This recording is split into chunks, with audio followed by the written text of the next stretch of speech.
Have the data, and now what? We're going to be talking about attribution with our guest panelists today, Harjot Singh and also Derek Gunn. So we'll be talking all things attribution and marketing reporting. We're going to wait just a few minutes here while we let everybody kind of get in the room and get settled, get your audio figured out, refill that cup of coffee. I'll be your host today, Rusty Hall, account executive here with Etumos, and we will get rolling here in just a few minutes. All right, I think we've got everybody kind of in the room now. So yeah, thanks again for joining us today on our webinar of You Have the Data and Now What, talking all things attribution. We've got two great panelists with us today. A little bit about the agenda today. So we'll be doing some introductions so you know who your panelists are. We'll go through the 5 steps of attribution, 5 steps in real life as they relate to your actual marketing operations roles and jobs.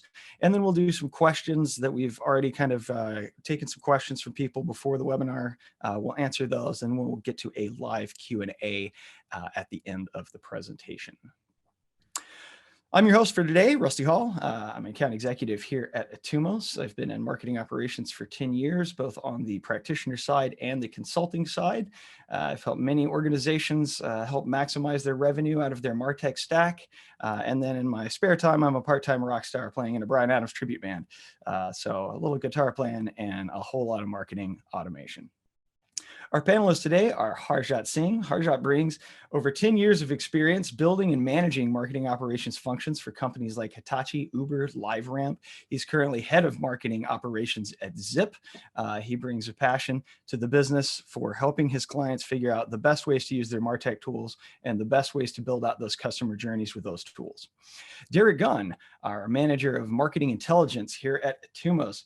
Derek comes to us. He's here in Dallas with me, actually. He brings many years of experience in tools like Tableau and Domo, helping marketing organizations better understand their interactions, their attribution, and the overall impact that marketing has on the buyer's journey itself. Just like myself, Derek is also a guitar player and also an avid hockey fan. You can tell in the background, he's got his Dallas Stars jersey on there. So welcome, Harjot, and welcome, Derek. Hey. Hey, thanks, Rusty. Cool. So the 5 steps of attribution, things that we're going to talk about today: identifying knowledge gaps, the evaluation process for tools and how you're building your attribution engine, the implementation of that engine itself. How do you QA and how do you do quality control? How do you make sure that that attribution engine that you've set up is working and performing the way that you want? And then what is the reporting that we're hoping to get out of an attribution tool or an attribution model? So let's go ahead and dive right in. Step 1 is identifying those knowledge gaps. What are we missing? What should we be looking for? And how should we be looking to solve those knowledge gaps? And I'll kick it over to our expert panelists. Hey, thanks, Rusty. Identifying knowledge gaps is all about understanding the questions that you can't answer. Not having answers at this stage in the game is totally cool, but what you want to do is identify if multi-touch attribution or any attribution model for that matter will help you answer those knowledge gaps. Real life example for me, a number of years ago when I first got into attribution and decided that it was right for the company that I was working for at the time, we were in a meeting with our chief sales officer and we were using a last touch attribution model, the standard one that comes with Salesforce reporting, right? And his question was, why are we doing emails? And as a marketer, you know how ridiculous that question is, right? Like, of course we're doing emails. Why wouldn't we, right? But when you look at last touch attribution, the website's getting all of the credit, right? Those form fills are getting all of the credit and you're not seeing those emails. So making sure that you know which questions you need to answer is huge in this first portion here. Awesome. Yeah, I concur with what Derek just mentioned. Is we are questioned on channels that we leverage, and I faced a similar challenge around the paid channels. All of us, and even in our company, we spend thousands of dollars on paid channels, doing paid advertising, leveraging LinkedIn, Facebook. And the question always comes in is, we are not seeing any any pipe gen from these channels. And it's just hard. And when we started to look at our deals, our pipeline, we did see influence from around 20% of our pipeline being influenced by these paid channels. And when we started to look at a bigger time frame, around 2 years, we started to see a lot more paid channels showing influence. And that was really the gap that we were trying to identify, is our paid channels really contributing to pipeline? And we see that earlier, or when we look at a shorter time frame, you don't see the impact of paid. And when you expand that time frame from a perspective of opportunity, we saw double the influence from paid channels. And that's where I see we could prove the value that paid really works, but it works top of the funnel. And expanding that time frame really helped us identify that gap and how we're going to measure. Yeah, that's a great point there, Harjot. Sorry, Rusty, I didn't mean to jump in front of you, but I'm going to anyway. Go for it. The paid side is really big, especially when you look at like post opportunity creation, which obviously when you talk about MTA, you will start to see a lot of your paid efforts being attributed post op creation and before closed won, because those customers, they're talking to sales reps and then they're going to go to your website through like a banner ad or a display ad, whatever the case might be. So yeah, I think the paid really benefits from MTA. I was just going to say, I worked really closely with a lot of lead gen and demand gen folks that do have, I mean, PPC has a huge budget in most cases, right? Especially if you're fighting for, like Google placement or something like that. They're spending a lot of money to make sure that that's right. And then, kind of job on the marketing ops side is to make sure that they get the credit for what they're bringing in. And, are we justified in this rather large budget that we have identified for PPC and paid media and those kinds of things? So, I mean, I get to be really close friends with a lot of the digital advertising guys at a couple agencies, because I was helping prove that what we're spending is actually working for them. So good to know. I think this is a good time to kind of jump in with one of the questions that we have here. And it's around kind of key conversions. So the question here is, do you recommend labeling a key conversion something like, booking a meeting, booking a demo, a new appointment, something like that?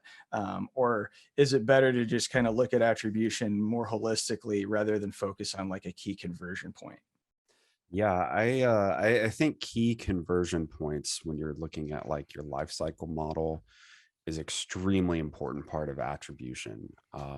One, it allows you to create this sort of timeline of engagement for all of your leads, all of your opportunities, right? But it allows you to identify which specific channels and campaigns are most impactful at which point in someone's life cycle. From there, you can start to build out what I would consider to be like a predictive light model, right? You're not coming in using machine learning algorithms or anything like that. But what you can do is say, oh, 30% of our closed won from a marketing influence perspective start out with this particular AdWords campaign, and then they'll attend this webinar or receive this email, right? So you can start to build what your cadences look like in marketing when you're tagging those life cycle stages to your touch points or your marketing engagements. Yeah.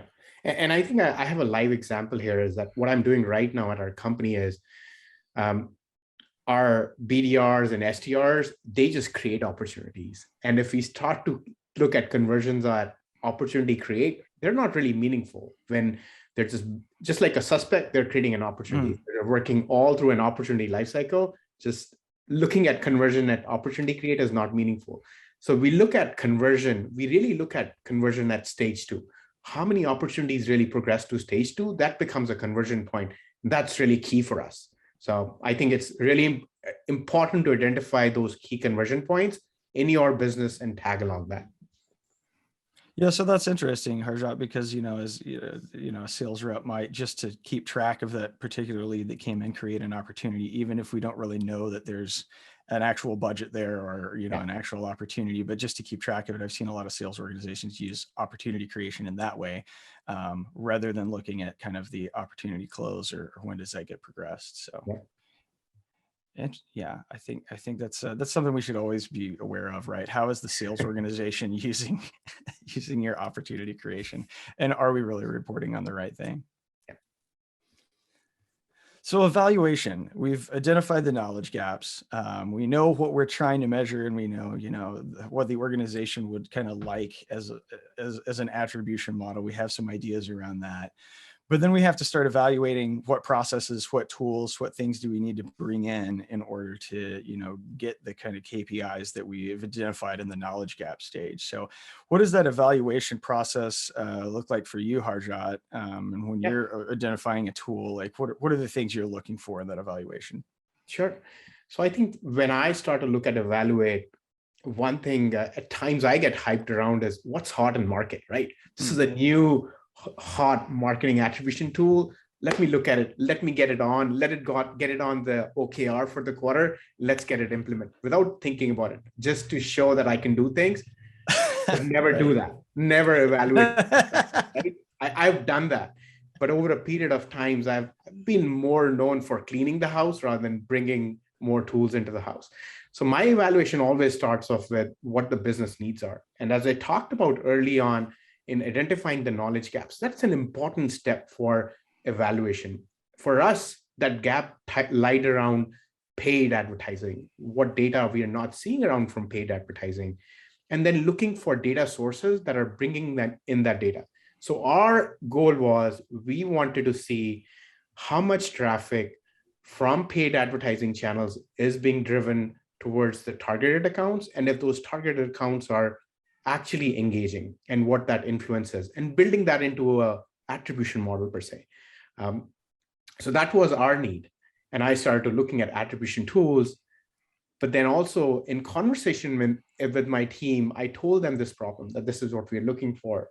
And they told us, we already have solution in-house. Why are we looking for those solutions?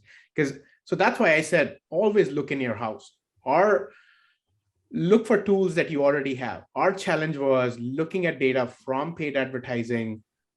What target accounts are we reaching out to and which are engaging? And we were able to just get that data from our web analytics and our ABM tool. And I was able to dump that into an Excel and do that analysis right away, right? And I didn't need that to be a recurring report. I needed to be more of a monthly or a quarterly. And to begin with, I could just do it in Excel. And I could leverage the existing tools that are out there. So look in your house. That's my recommendation. Look at tools that you already have in your wheelhouse. And if you can just combine data to start off, and that could actually be a good use case if you want to bring a tool to automate that process and make it less manual. So that'll be my recommendation. Yeah, and that actually helps answer one of the questions that we had, which was, how can you support, doing attribution if you don't have a tool like Visible in Play or something like that? How can you kind of start to do that in-house? So, good to have that information on. Maybe it's a good way to build a use case for bringing in a tool, or maybe you've already got the reporting that you need through products and systems you already have in-house. So, Derek, what's your approach on like the evaluation? Yeah, I think Harjot kind of hit it here. You really want to take your time and evaluate all of the big dogs on the block, all of the new kids coming up. What are the new platforms out there? Don't assume that you know what all of these platforms do. There's so many companies coming up in the MarTech space. I think everybody sees that chart every year of what is it, like 7,000 MarTech companies now or something crazy like that, where there are quite a handful that do multi-touch, right? So speak to them, ask questions, talk to your peers, because obviously sales reps are going to tell you that this is the best platform. This will totally meet all your needs. Rusty, no offense, I'm not saying you can't trust salespeople, but come on now. talk to your peers, right? Make sure that you're getting answers from common roles and personalities, that sort of thing. So, and like Harjot said, look internally. If you're lucky enough to have a data engineering team or a data science team within the organization, and especially one that actually believes marketing uses data. Because I know a lot of companies out there say, oh, they're just marketing. They're just creative types. They don't send out emails based on segmentation audiences and last engagement, and they don't need to know what our opportunities look like. So just look internally, take your time with this step, right? The evaluation process is extremely important. When you get down to the next step, you want to make sure that you pick the right tool for you. And that brings us to one of our questions that we were asked here. Derek, I'll let you answer first, and then Harjot, maybe you can add some color to it. But what do you see as some of the most common pitfalls when people are evaluating or looking for an attribution tool? What things do people miss when they're like, oh, yay, new shiny thing, go and buy it? What do you guys think on that topic? Harjot, you want to take this one first? Yeah, I'm happy to do that. And I think it just goes back to evaluating what your needs are. For example, for our case, our need was to look at traffic from paid advertising and how that is influencing our deals, how that's moving our leads forward. And there are some attribution tools that just can't look at online data and attribute against a person or an opportunity. So having that clarity of your goals, what channels are important to you, what gaps you're trying to solve for is really important. But as Derek said, always be in the market to look for what's new, because that'll give you ideas on things that you're not doing and can trigger some thoughts and help fill the gaps in an automated fashion. Yeah, I mean, I think that's perfect. The thing that you're really looking for when you're looking for multi-touch attribution is a many to one relationship, with the many being your campaign engagements and the one being the individual who's engaging with them, right? So if you can build that internally, if you've got a Salesforce admin team who's willing to help you with that, or if you happen to be a SQL expert and you can totally do that yourself, then I say go for it. But there are a lot of great platforms out there that do the heavy lifting for you in terms of Salesforce object infrastructure and data structure, right? So just make sure you take your time with this process. So after we've evaluated, we've taken our time, we've identified the knowledge gaps, we've done our due diligence and evaluation, and now we come to the implementation phase, right? Where maybe we're building stuff in-house, maybe we do have a third-party tool, but Derek, I'll let you talk a little bit about, what should that implementation process look like? Who should be involved in it? What kind of, realistic expectations should we have? And those sort of things as we kind of go to an implementation phase. Yeah, thanks, Rusty. I mean, like the step says, it's all about implementation, right? Right, yeah. Implementing the product or internal solution that you decided to use. The most important thing here is that you take your time.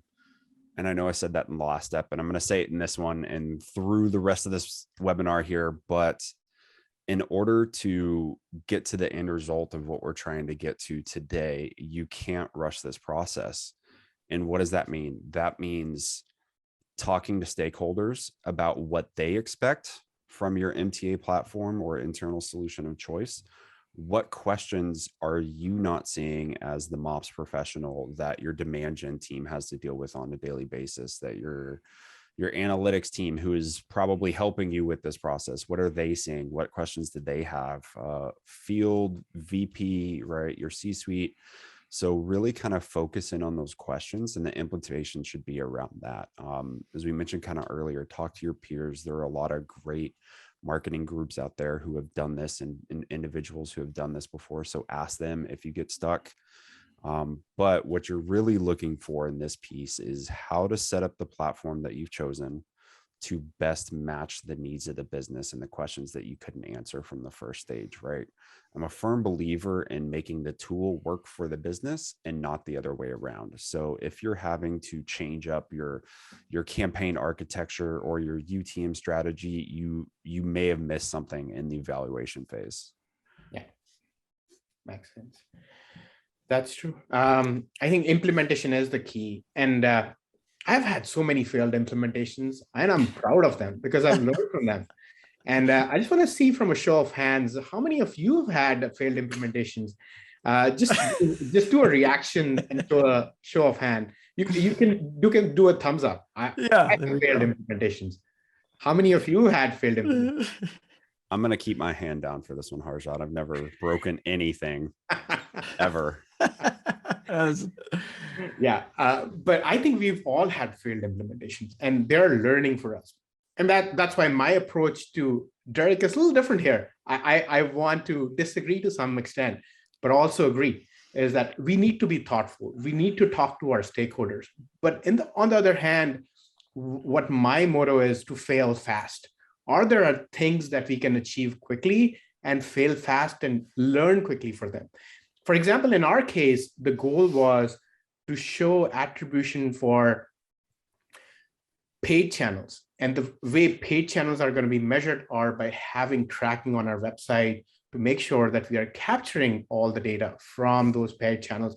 So getting that tracking code on our site right away is important. So there are a few things, stagger them. There are things you want to do quickly and do right away. So you can start capturing data and you can build your attribution models on top of it.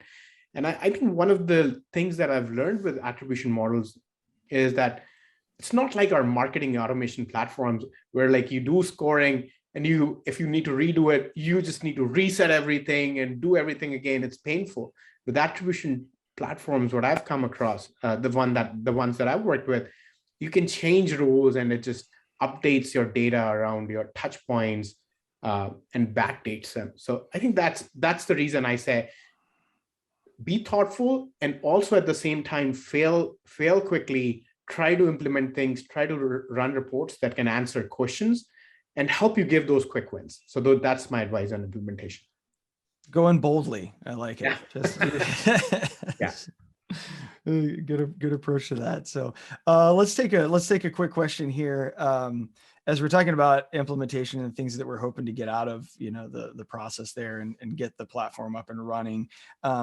Who do you see as like your common stakeholders? Obviously, your MOPS folks are going to be involved in that implementation. Harjot, you mentioned your web team probably on that, but who typically gets in the room when we're talking about launching an attribution platform? Do you want me to go first, Derek? Sure, have at it. Yeah, take it away, Harjot. Yeah, so in my case, from an attribution point of view, I would say even before you interview, as you go into business meetings each and every day, tune into the problems. And that'll give you answers and help you build the business case right out there. And that's what I always tell my team to is you need to tune into the meetings that happens, the program meetings, the marketing meetings that happen, sales meeting that happen, tune into the problems. And that will build the use case half, even without interviewing. I'm not saying don't interview, don't have stakeholders, but that gives you a leg up to build that use case. But from a key stakeholders point of view, if you're talking about, it's all the people who are responsible for KPIs. If it's a field marketing team, they're responsible for success of events, talk to the field marketing team, talk to the digital advertising team who is crazy about tracking all the impact, talk to the web team who's going to be involved, talk to your CMO, talk to the head of demand gen who own those KPIs and are going to deliver on those KPIs. So I think those are the key stakeholders that I think about, all the channel owners and your leadership who is responsible for delivering on those key KPIs. It sounds like you just mentioned everybody in a marketing organization. I think you kind of cheated with your answer there, Harjot. You didn't give me much room. And you can help me prioritize, Derek. I would want to talk to, but there's a way we can prioritize. So maybe help us there, how we can prioritize. Yeah, of course. Happy to do that. A lot of times as a consultant, the business case has already been done and they already have the platform. They just don't know how to set it up, right? And that's where we usually end up coming in. But when you're talking about interviewing people for the end result and what they want out of it, like you said, I think the KPIs are huge. So what I tend to focus on is who is actually driving those metrics, KPIs, OKRs, leading indicators, whatever you want to call them, right?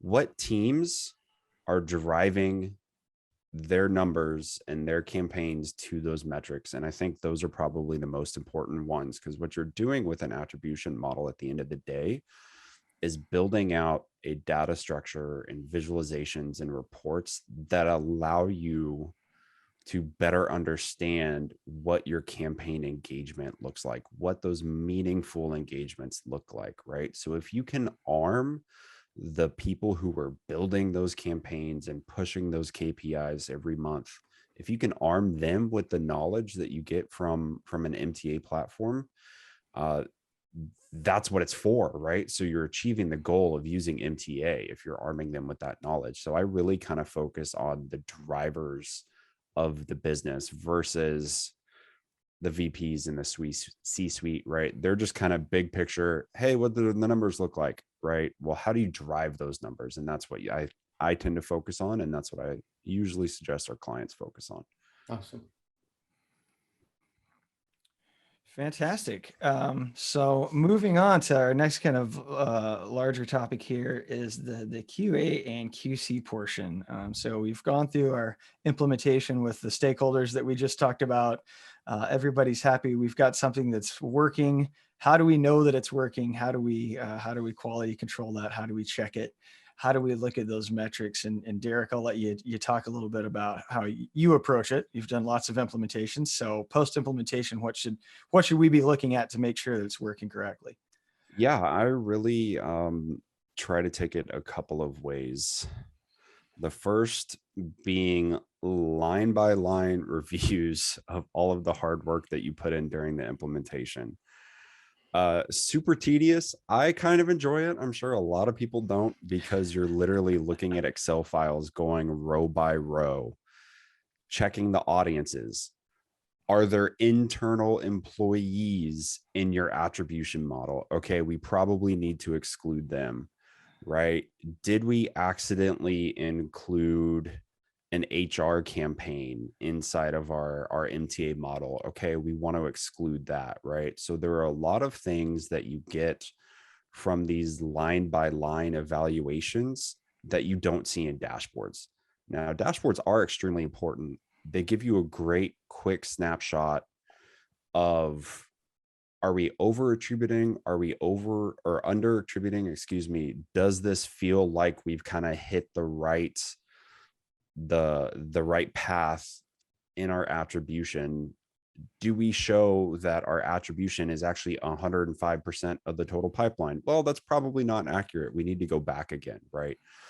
And I think the important thing here is that it's totally okay to bounce between this stage and the implementation stage too, because even as someone who has implemented multiple different platforms across multiple different companies over the course of the past years now, there's always going to be something that's missed in that implementation stage. And that's why this one is so important.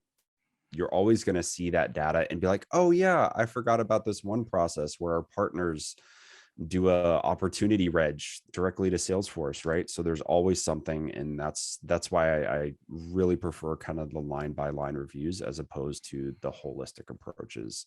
But using them both in tandem with each other is really important.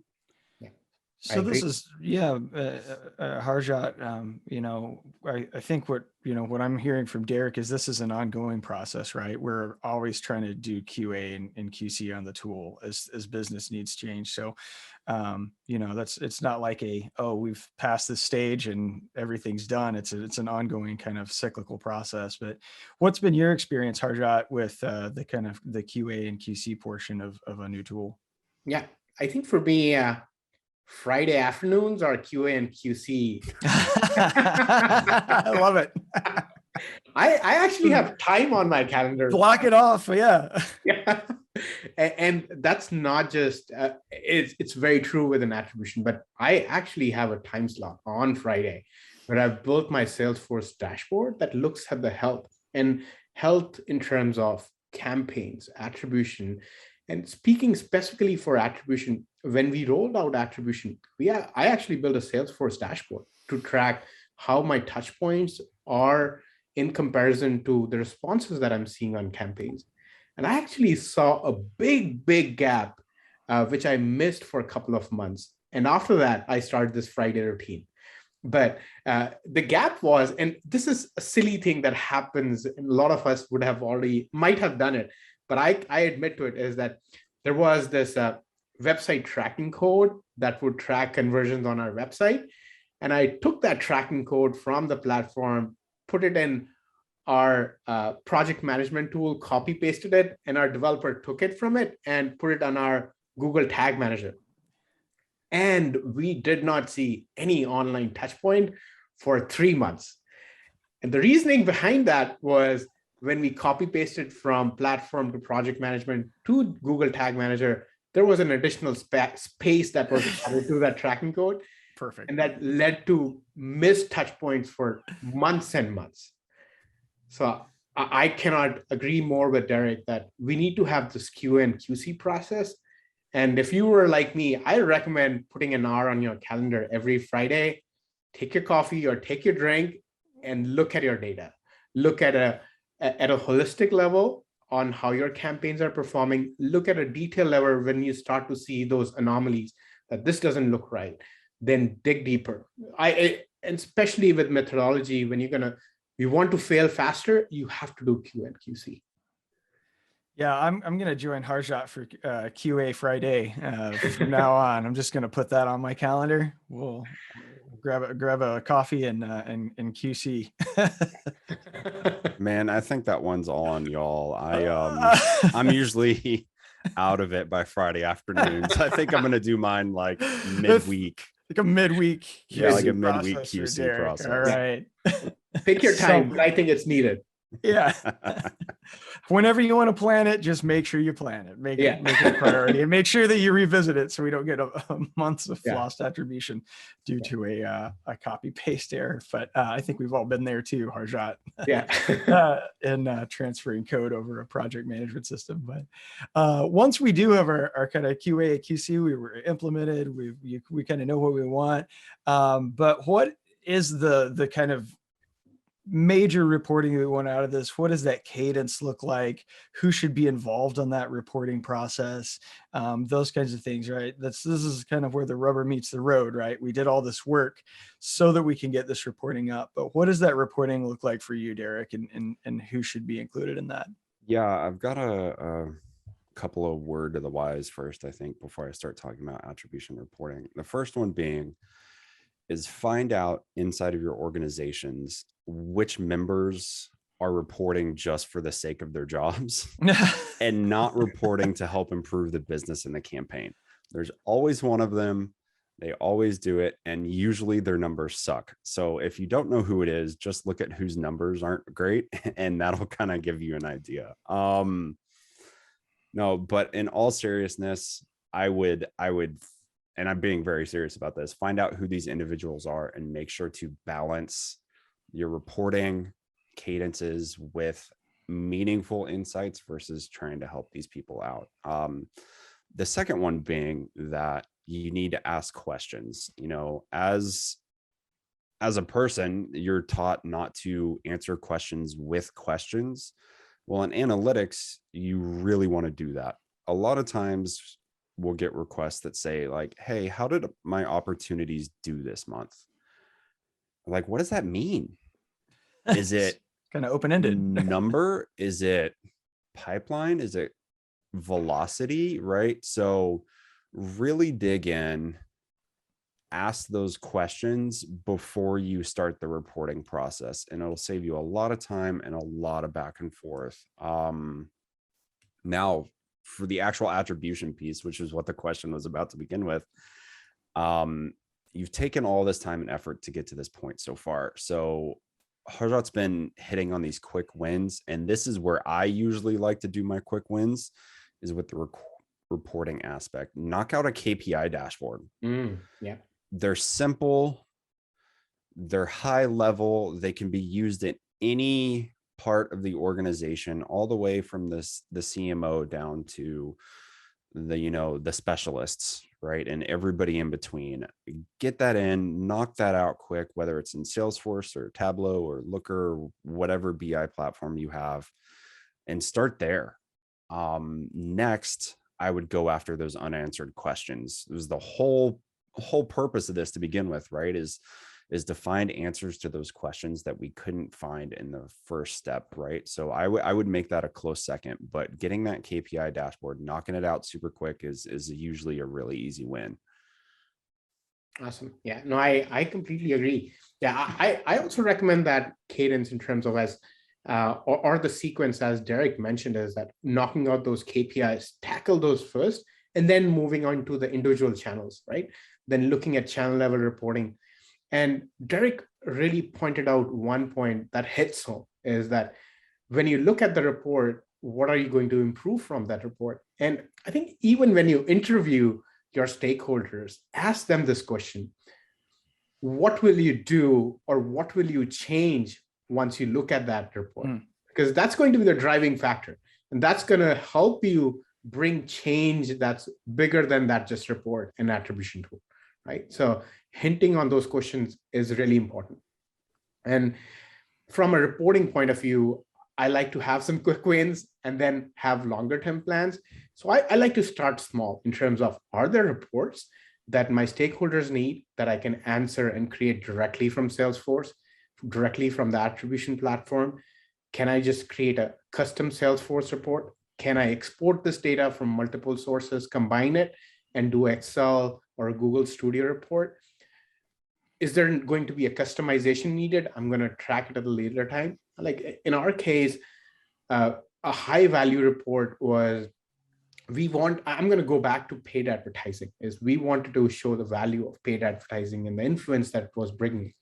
And as we all know, it's hard to connect paid advertising campaigns with the campaigns that you have in Salesforce. So you have to do that mumbo jumbo outside of the platforms in an Excel to really show which campaigns in Salesforce are performing and which channels are performing well. So we really need to we needed to build a mechanism to combine our advertising campaigns with our Salesforce campaigns. And that's what I tackled as a long term. But I initially showed that it's possible by just joining the data in an Excel. So look at your reporting, look at quick wins, and stagger that's going to take time, right? That would be my recommendation. So I think you've got paid channels on the brain today. That's because they have important. They've got the biggest budgets, Derek. There's a lot of spend that goes into paid. One of the things I kind of want to chime in here on is successful usage of MTA models, right? You've done this, you've implemented, you've QC'd, everything looks great. Now you have all this data, and what do you do with it, right? Well, you ask the questions to specific models, and those models will help give you an answer. Obviously, you have to go and derive insights for yourself, that sort of thing. But if you ask the wrong question to the incorrect model, or a good question to a model that doesn't fit it, you're not going to have a great time with MTA, right? So take the time to learn about not only the models, but which questions those models best answer. So how good is our paid ad at bringing people in to MQL? Well, that's probably a first touch model, or maybe a lead creation model, right? We kind of go back to tying those life cycle stages to your campaign touches. This is where that becomes really critical to do. How do we increase velocity, so decrease the number of days from opportunity creation to close one? What channels are we seeing that do that best? Well, you're not going to look at a first touch model or a lead creation model at that point, right? You're going to want to look at something that's a little more full funnel in that regard. So make sure you take the time to understand what the model is trying to tell you and how to ask it. Each model is kind of like its own individual 8-ball, right? And a lot of times what you'll see is your magic 8-ball is that it says ask again later. Well, if you get that with your MTA model, you're asking the wrong questions. Yeah. And that's so right. And the reason the paid channels on my mind, Derek, I was thinking about that question is, Because I was thinking about this quote that's said well and paid that says, half my advertising spend is wasted. The trouble is I don't know which half. That's great. So that's why it's on my Yep. Oh, fantastic quote. So speaking of some questions, as we're thinking about, before implementation, identifying the knowledge gaps, those kinds of things, what are some things that we can do as like a marketing organization to kind of help prepare for implementing multi-touch attribution? I think you guys touched on some of that as far as like finding out who needs what reporting and what decisions they're going to make based on the reporting that we get. But what are things that, MOPS as a unit can do to kind of prepare for multi-touch attribution? Yeah, for me, the big thing is to have the data, right? Sure. How is your campaign tracking? Are you using your map to track marketing? Are you using your CRM, using campaign touch points? What does your UTM strategy look like? Do you have 6 months of UTMs sitting in GA, right? What does that look like? So if you purchase an MTA platform, before you have any of that set up, it's not going to yield anything for months, because then you have to wait to not only how do we track things right now, once you figure that out, you have to wait for that data to come in before you can start making decisions on it. So make sure that your campaign tracking set up, that your web tracking set up, you have all that data first before you go down this process at all, right? Because I wouldn't recommend an MTA platform to someone who's only tracking 50% of their marketing efforts. I don't think that's good enough. And I don't think you're going to be happy with the results that you get. So I wouldn't make that recommendation, right? I really like to see kind of the 90-95%, right? Obviously, online data is very much in question right now with cookies, and we have GDPR in Europe, that sort of thing, right? So we can only get so accurate there, but you want to make sure that you're trying to get that information. And that's my recommendation for preparing for MTA. Harjot, you've helped a lot of organizations like get ready for implementation of MTA. What has been your experience as far as like, what do you like to see set up first, and how do you make that kind of an easy transition as an organization moves into something like this? Yeah, I would completely agree with what Derek said. Is just having those foundations are important. Is the campaign tracking. One thing I struggled with a lot was even not having an MTA would not solve for, is that just agreeing on what a success of a campaign is. Right. Yeah. Right. If you don't have those alignments to begin with, an MTA problem would not solve for. And MTA problem relies on those campaign tracking mechanisms to determine what's a response in a Salesforce campaign. What do you consider? Do you consider a registered a response or a tended a response for an event, right?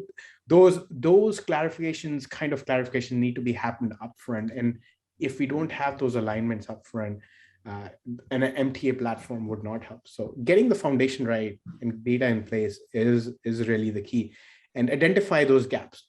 Are those the gaps that can be solved by an MTA platform, or can you just solve it out of the box with what you have? So I always start off with Excel.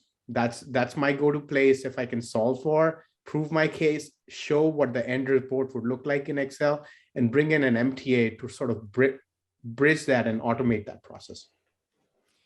Yeah, I think that's interesting. You mentioned what does success in a campaign look like, right? Like I've audited a lot of Marketo instances where they just click every box as a success. Yeah, you opened an email. Oh, it's a success. Yeah. Like, no, it's not what we're really hoping to drive. So yeah, making sure that we're all aligned and agreed on that. And then working with the tools that we already have in-house. I think, Harjot, you make a great case where we can do a proof of concept with Excel, and then if we decide where we need to scale that out more, we can then start evaluating like a third-party platform to move to scale. But I always think proof of concept is a great place to start. Along kind of proof of concept, we did have a question come in that's specific around walking back from a very Salesforce-centric model. So if we're doing all of our tracking out of Salesforce right now, and then we want to move into an MTA model or bring in a third party. What are some of the things that we should be aware of as we're moving out of Salesforce as the kind of system of record for attribution reporting and moving into another platform? Yeah, this is a good one. And I think if you have this super custom SFD centric last touch attribution model, right? The big thing to talk about when you're bringing that back and moving to MTA is to show the pitfalls that you're seeing with last touch, right? As I kind of mentioned on the onset about the sales officer not understanding the value of marketing sending emails, right? In that last touch model, you're going to have that issue. In that last touch model, you're not going to be able to see Harjot's favorite channel with all the paid stuff, right? It's just not going to be there because it's going to look like your website is taking all of the credit with the form fill or whatever the case might be, or the blog subscription, right? So that's where I would try and start to poke holes with that particular model. And it does have its place, don't get me wrong, but I don't want that to be the sole model that we're using, because you do have big gaps there, I think. So that's kind of where I would start. Yeah, makes sense. Yeah, and even if as I said, I'm going to go back to my theme around doing that POC out of the box is, even before going to an MTA, look at your account level data, opportunity level data, leads, contacts, and activity level data. Just export it and see what you see. Slice it across the time frame of your opportunity. Just take one opportunity or a handful of opportunities and see when the opportunity was created, when the opportunity was closed. Go 6 months, a year, 2 years back, and bring that activity related from that opportunity tied to that account. So you're bringing that account level activity data and see what are the kind of results you're seeing. You might not see last touch attribution, but they'll start to give you data around where do you want to pivot and give you that influence picture, even to begin with, before going to an MTA model. So that's what I always love. I just talk my customers and prospects that way by looking at their customer journeys. So I recommend everyone doing that. It's just so much fun. All the fun and multi-touch. I love it. Yeah. I love it. All right. Well, we're getting to the end here, but I do want to make sure we've still got a couple minutes left if people want to ask some questions live. Lindsay, I think you've got unmute powers. So if anybody's got a question, you want to do a hand raise or something, we can take some live questions here. Or if not, we may have answered all of the multi-touch attribution questions that everybody had, in which case, good job, gentlemen. There's no more questions. I've answered all of the questions and subsequently myself out of a job. So that's it. Apparently Derek and Harjot gave you everything you needed to know. So yeah, but now you have no excuse for not getting it done. No, yeah, you've got it from the experts. Exactly. I think that's, if you don't have an MTA, that's one thing that I would recommend doing. Everybody, just go back today, look at like 3-4 opportunities that you have in your system. Look at account, look at leads and contacts related to that account. Look at all the activity, campaign, web activity. If you have information around that, try to plot it against that account.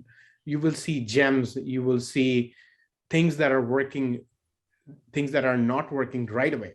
And then you can bring and make POC and case around an MTA, because that's what it actually tells you is a customer journey, what's really happening along those key milestones. So starting off looking at your accounts and opportunities and data around it is the place to be. That's what I would recommend. I wanted to hit on something too. I can't remember if it was you, Derek, or you, Harjot, that said, what decisions would a stakeholder make differently given the reporting? Like if I get this report, what does that change in how I'm conducting campaigns and doing business? I think that's an interesting piece to ask. I think a lot of times we get the request of, I'd like to have this report, go figure out how to make this report, but we don't really understand what are you actually going to do with that? What is actionable for you out of that report? So, Derek, have you seen that in past where somebody will just, I just kind of want to have this report, but I don't really know what impact it's going to have on the decisions I make going forward? Yeah, for sure. We get that a lot on the consulting side, right? So part of our responsibility is to help our clients understand what those results mean, right? Because if you're looking for a report builder, then you can go and do that. They're a dime a dozen, right? But to actually interpret insights and understand what the data is telling you is super important. Otherwise, like, what are we even doing here, right? So some of the main decisions that I usually help our customers come to is, where am I spending, right? What can I do to improve my cost per MQL, my cost per opportunity, right? How do I tighten that belt a little bit and still get the same results that we're seeing, if not better? From a more marketing side of things, you can start to answer questions like, what is the right cadence from not only a channel perspective, but in terms of like an engagement and timeliness perspective, like how often should we be engaging with people with what channel and message when?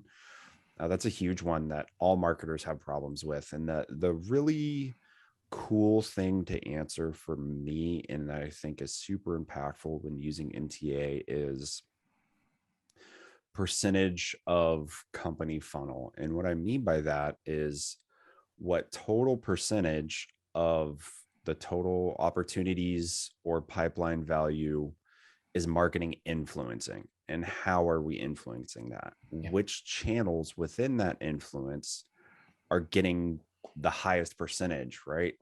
Is marketing influence at 25% of the total? Is it 50% or is it 8%, right? I think looking at that and taking not only what you have from an attribution data perspective, but tying it in with all of your company's opportunity data is a huge win for the marketing team, because then you're actually providing value, right? And you're showing that you are. A lot of times marketers will come and say, hey, we drove 5 mil this month, 3.5 the next month. Well, that's great. Those are awesome numbers, but how does it compare to the rest of the business? And when you can start to do that, that's when you will see massive value from not only MTA, but more of like a sourced and influenced reporting model. Yeah, that's awesome. Yeah. And I was having this similar conversation a couple of months ago with my marketer. And she asked me for a report, that I want to see a report from this campaign, a content syndication campaign, which we are all fans of. We don't know what happens in content syndication. So she was heavy. She was working with a content syndication vendor, and the vendor promised us 500 leads. And there we go. We hear that number and said, let's run this campaign. And we ran the campaign with that vendor one year. And the next year, the marketing manager said, can you help me pull that report for the last year's campaign? I said, what are you looking for? She said, I want to know if I want to run this campaign again with this vendor, right? And I asked her the question, what are the key things that you're looking for? And the question she asked was, I want to see how many net new people we got from that vendor. The vendor promised 500 leads, but how many were net new? And how many people that came in that were net new were from our target personas? And then when we ran that report, we saw less than 50 people were net new, and none of them were from our target personas. And that's their decision right there, that we are not going to run this campaign again, right? Because they're not giving us people from the right target personas.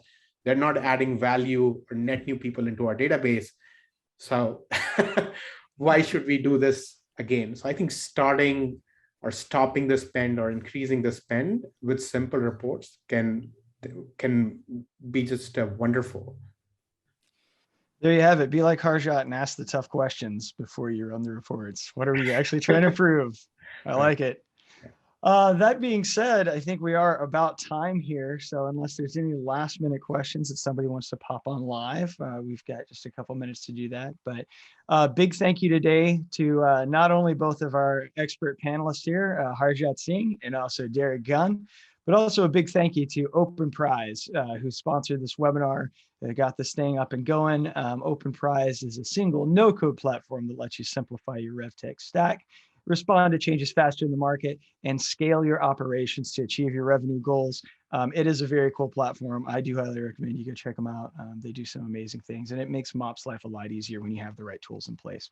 So I'm Rusty Hall. If there's no more questions, we'll see you again on the next webinar. Stay tuned. We will be doing follow-up webinars. If you are registered for the webinar today, you'll be getting a follow-up email that will contain a link to the video as well as upcoming webinar dates. So we hope to see you guys all on that. Harjot, thank you so much. Thank you. It was great. Derek, always Thanks, a pleasure, Rusty. my friend. All I right. appreciate it. Bye. Bye. Bye for now.